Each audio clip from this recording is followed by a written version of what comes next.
With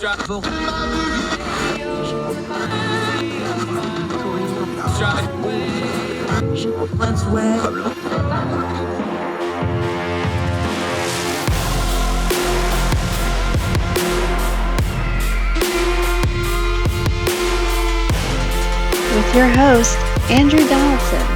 This is Heard Tell.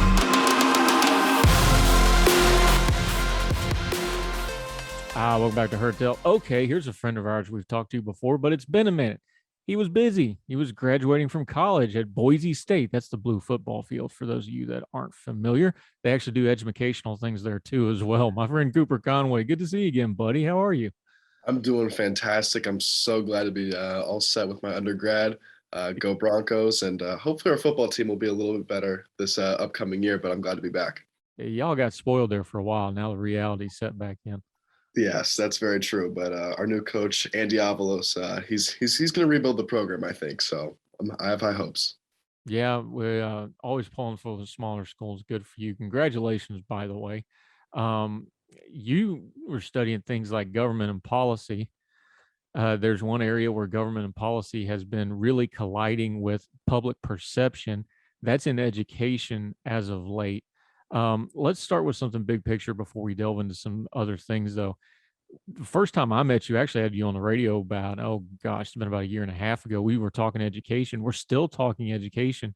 Generally speaking, though, the debates kind of died down because the economy's taken over other things. Of course, overseas things are going on, gas prices, things like this.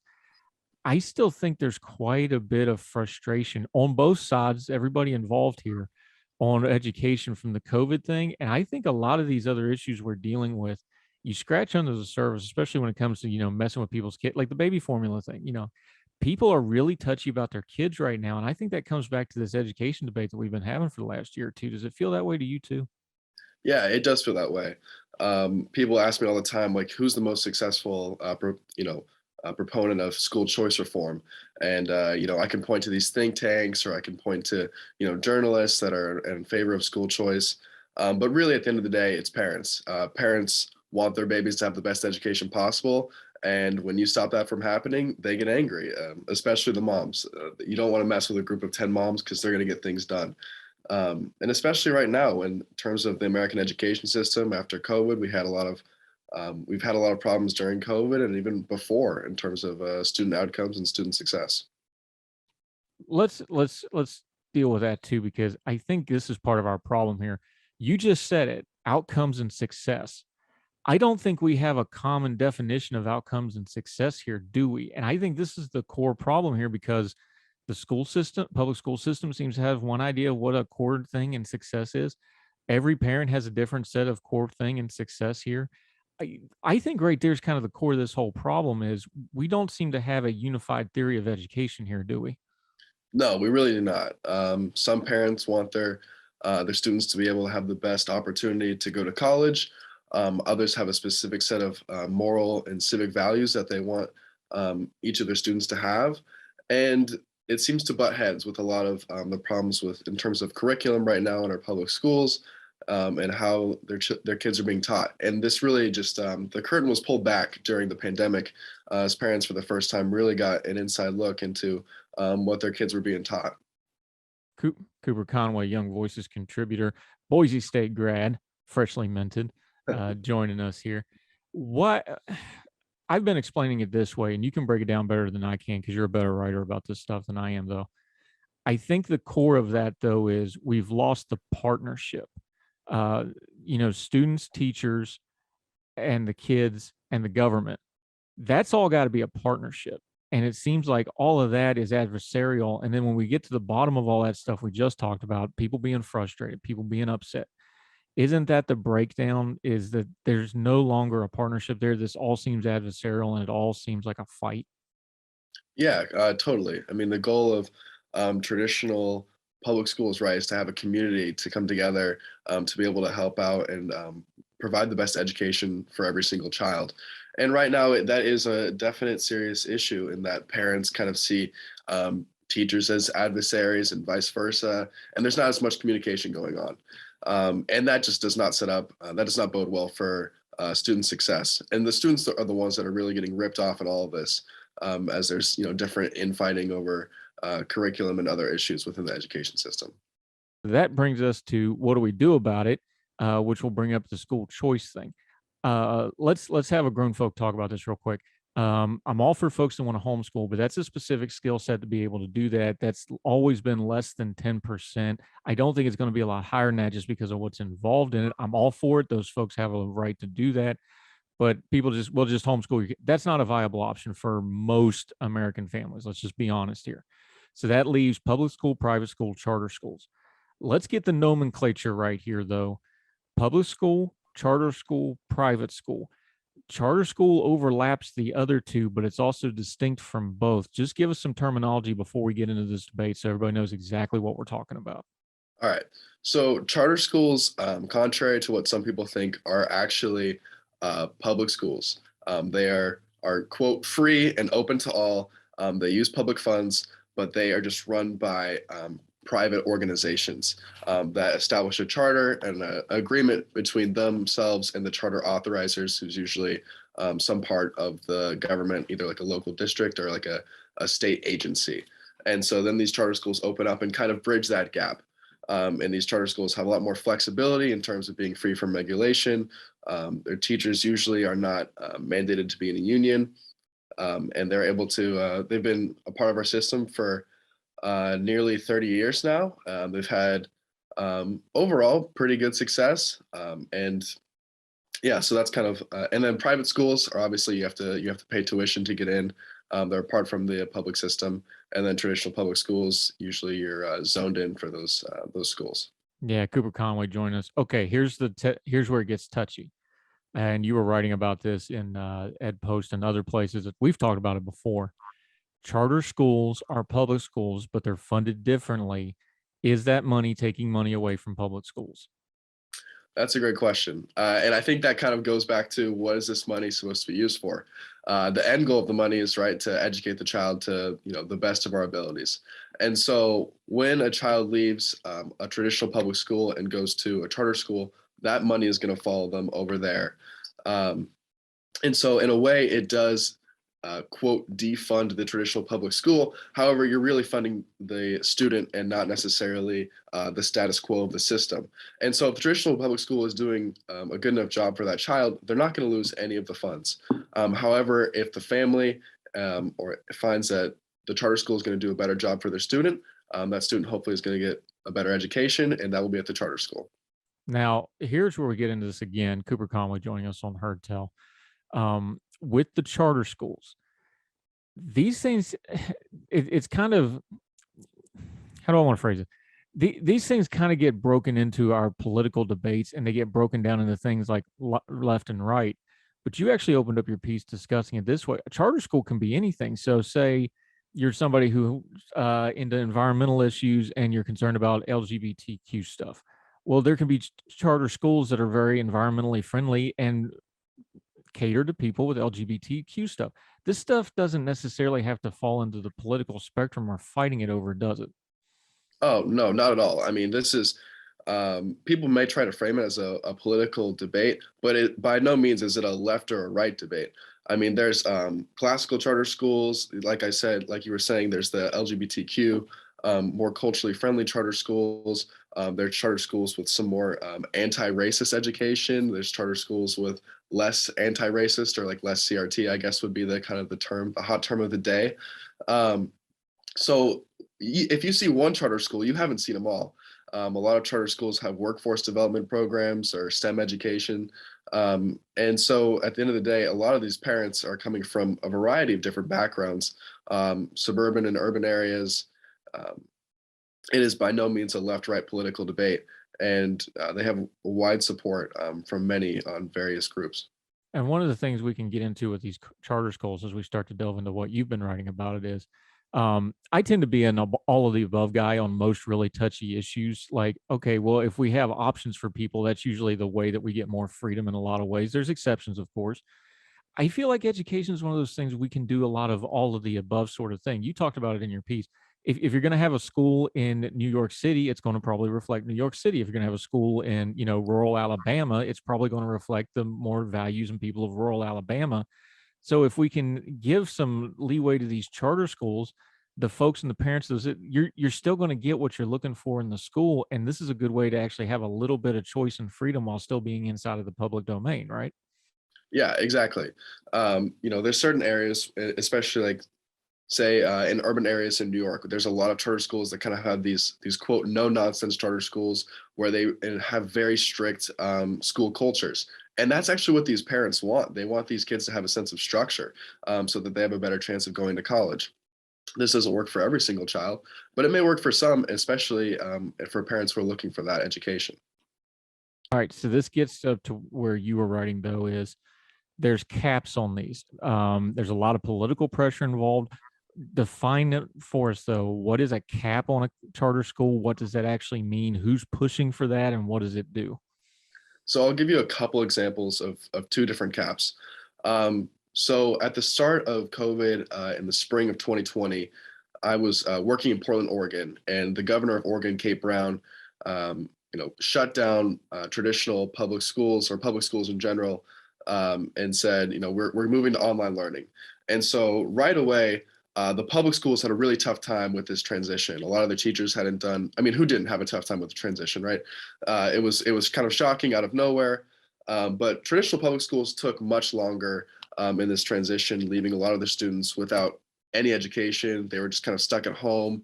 Hopefully, their parents were teaching them a little bit if they're able to get away from their jobs and spend that time. While charter schools, on the other hand, a lot of these charter schools are actually already online.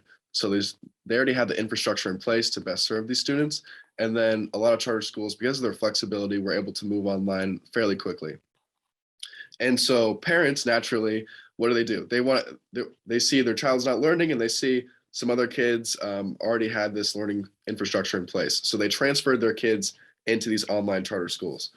Well, it turns out that worked for a little bit until there's a cap in terms of only 3% of children in district are allowed to transfer to a charter school or an online virtual charter school. And so that's like a student enrollment cap. In New York, there's actually a cap on the amount of charter schools that are able to be opened. So like I was mentioning earlier, charter schools have to be authorized by a charter school authorizer, either at the local or the state level usually. And there's only a certain amount of charter schools that are allowed to be open. And in New York City, that's 290. And right now, all of the charters have been given out to these schools. However, there's tons of people like Eva Moskowitz, who runs the Success Academy, which is arguably the most successful charter network in the country. Her students, it seems like every single year, it's like, 100% of our kids are graduating and going to college from lower income communities where that's not usually the norm. She's unable to open up more schools right now to allow more students, and especially in a school system that has demonstrated the ability to close the achievement gap in learning. And so those are kind of two examples of the charter school caps that we're seeing right now. Yeah, Cooper Conway joining us. We're going to come back to this after the break. We're going to talk more about the caps, going to talk more about charter schools, going to talk about the debate about them, the overhang of COVID, which is a real thing in education. Enrollments in some public schools are down. Enrollments in some public and private schools like charter schools are changing. We'll talk about that. More Cooper Conway, more education talk on Heard Tell right after this.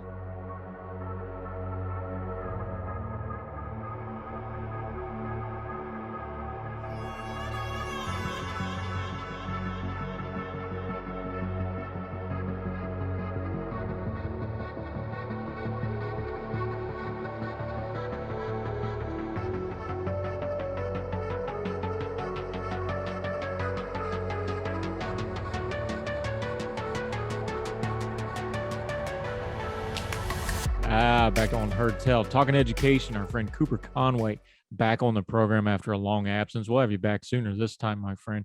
All right, we're talking a little bit about the charter schools and the caps. Here's where I start having questions. I'm one of those parents you just discussed. I was home with my kids. They were out of school for over 15, 16 months, really 18 months when you put it all together. And then they only went back for like a 6-week period for that last little bit. And then they went to a full school year. They didn't do the back and forth. They were out and they were done and they went straight virtual. It was an utter cluster, especially the first couple months. Nobody knew what was going on. It wasn't great. However, um, as it went along, it started to reveal some things. It revealed how teachers teach. It reveals how teachers learn. Did we take any lessons from that when it starts to come to things like charter school, private school, and improving public schools? Or did everybody just kind of collectively get frustrated, move on, and we're right back to the old trench lines we've always fought over in education? Well, I would say that there was a lot of, I mean, undoubtedly, there was a lot of frustration. And online learning works for some kids, but not for every kid. And I think that became more apparent as time went on. And also, I think the flexibility of maybe some kids taking online classes every once in a while has become more of an option that's a little bit more mainstream. Um, but also it depends on parents being able to make this choice. And at the end of the day, that's what it's all about. You know, parents are going to be able to know what works better for their child. Whether you said like, oh, maybe it's homeschooling and we have the capabilities to do that, or maybe it's sending them to an online virtual charter school, or maybe it's sending them to a traditional in-person public school or private school. And so really the goal here now is to kind of figure out how can we create as many options that are high quality as possible for a child. And I think that the way to do that is through school choice and letting the money follow the student and not necessarily the system. Okay, but that gives us right back to this cap thing you were talking about, because it seems to me, and let's call it what it is, a lot of these cap schools wind up being in urban areas. They end up being in places where the school system is struggling. It seems really cruel to me. We've seen the videos now because some of this is on live video, the lotteries to get into these charter schools. And Yeah. just the heartbreaking stuff. It seems almost cruel to me, especially in these bad school environments, whether it's an urban area or an area where the school system is maybe corrupt. Shoot, we've got a couple really big school systems right now having sexual assault problems and abuse from the staff, and people want to get their stuff.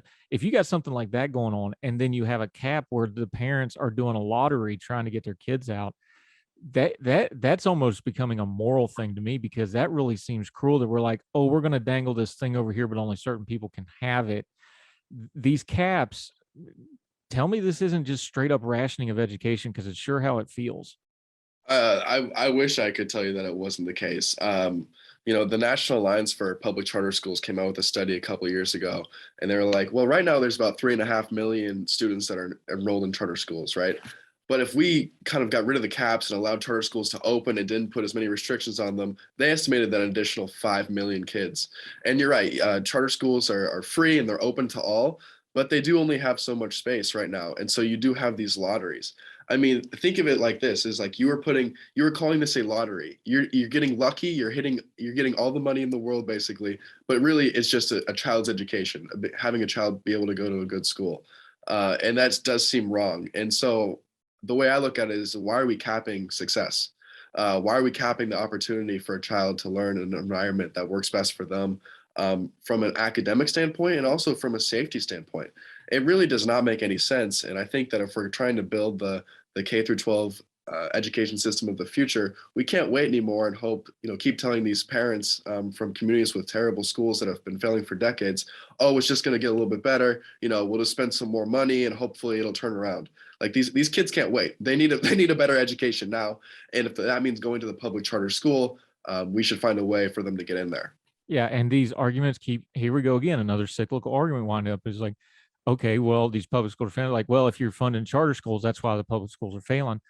That's not what the data says. And in fact, we found out post-COVID, school enrollments are down. Now, the problem here is the education system, the public education system, I should say, is not meant to ever shrink. But in a lot of places, either because of demographic change, because of economic change, whatever the case may be, some of these schools are shrinking. They're not designed to do that. There's funding issues, there's political pressures. How do you go from making the argument, because again, you said charter schools are public schools. Here we are, the same argument again. It's like, well, the one's failing, so the other one's doing good, so therefore that one's taking from this one. How do we reflexively fight back against that? Because that's the argument that's always going to be made here, isn't it? Yeah, that is the argument that's always going to be made. And it makes sense why people think, oh, that money is shifting away from the traditional public school. So obviously, this means there's less money in the public school and things are going to get worse. But that's, according to many empirical studies, that's not the case at all. In fact, when these charter schools are put into place, there was actually a recent study in February that said once charter school has a 10% enrollment share in districts, that district actually sees a 6 percentage point increase in math, and then a 3 percentage point increase in reading, and then almost a 3% percentage increase in high school graduation rates as well from a couple of Tulane researchers there. And so it's really the competition starts to make the public schools say, "Oh, we have to get better." It seems like, and that's the case in that they create a better system overall. Uh, Yeah, and let's do something else here too. If we're going to talk education freedom, we got to admit this. I didn't like the online thing. I think my children suffer. I can tell you directly because I saw the grades. They suffered not just because the work, but because they lost a lot of caring because they felt like they were getting jerked around because they were getting jerked around. A lot of kids this generation feel that way. But some folks like the new technology and they like the online school. We noticed the thing, you mentioned it on Twitter. I talked about it as well. Khan Academy's been around for a while, but they've actually taken a next step here. They've partnered with Arizona State University. They've offered a compatible world-class online high school for free. I don't like it. A lot of people don't like the online school. Some people got a taste of it and really, really liked it. Don't we have to acknowledge there's one of those things? Well, I don't like it, but if we're going to have diversity and freedom in education, this is probably a good thing to have floating out there too for those that want it. yeah, I mean, and that's completely the argument. Not everybody is going to have the same taste. I know personally, my college went online, and I actually really enjoyed the online classes. I felt like I was able to work at my own pace, which I think was a little bit quicker than usual. And I was also able to focus on, my writing and being able to go on great shows like yours. And so that worked out for me. But also, there's tons of students I talked to who really did not like the online and couldn't wait till we were back in person to have these conversations in class amongst our peers, which I also enjoy. And so I think if there's a child who goes to school and just socially doesn't feel well there, or they're, say they're bullied, for example, why would you want to stay in a school where you're bullied and you have the opportunity to learn online at your own pace? I'd much rather do that and send my child there if that works better for them. Yeah, Cooper Conway joining us. Okay, the one we haven't talked about just yet, private schools. There's good and bad to them, and let's be adults here. There's good and bad private schools, just like there's good and bad public schools. What's the current path for them? Because one of the things they are super susceptible to, we're seeing it right now, is economic hardship. When you start having things like high inflation, high cost of living, first thing that goes, those really expensive school tuitions for a lot of family. It's not for everybody, but are we at the point where we probably need to redefine and make sure we codify, since that's the word of the day all of a sudden for rudimentary lawmaking? Do we need to have some more protections for private schools to exist? Not that they don't need oversight, not that they don't need accountability, but there does seem to be kind of a push by some in professional big education to just eradicate them altogether. Do you think we need some legislative protection for things like private schools? Yeah, I think we can get legislative protection in the form of, school choice and education savings accounts, and having the ability to give the parents, if a public or a public charter school isn't working for their child, to put the money in these savings accounts that allow the families to use them at a voucher at like a private school, or for any private education expense, whether it's tutoring, special needs therapies, books, any of the like that works best to be able to customize the education for the child. Because like we've been saying the whole time, one size does not fit all. And so while a traditional public school may be great for one child, it may be terrible for the other. And that's the same thing with private schools, charter schools, these online virtual schools. And so the opportunity to make these parents who perhaps are unable to pay twice basically for their education, like most in America right now, um, and say, let's just have the money follow your child to wherever they go, because that's really the goal at the end of the day, is to be able to educate the child and not prop up the system. Yeah, Cooper Conway. Okay. I've had children that went to both private school and public school. I went to both public school and private school. I'm not against either or for either. You tell me, because you're a little bit different generation than me, though. I think this is another one of those real hot button issues where we need to just change how we talk about it.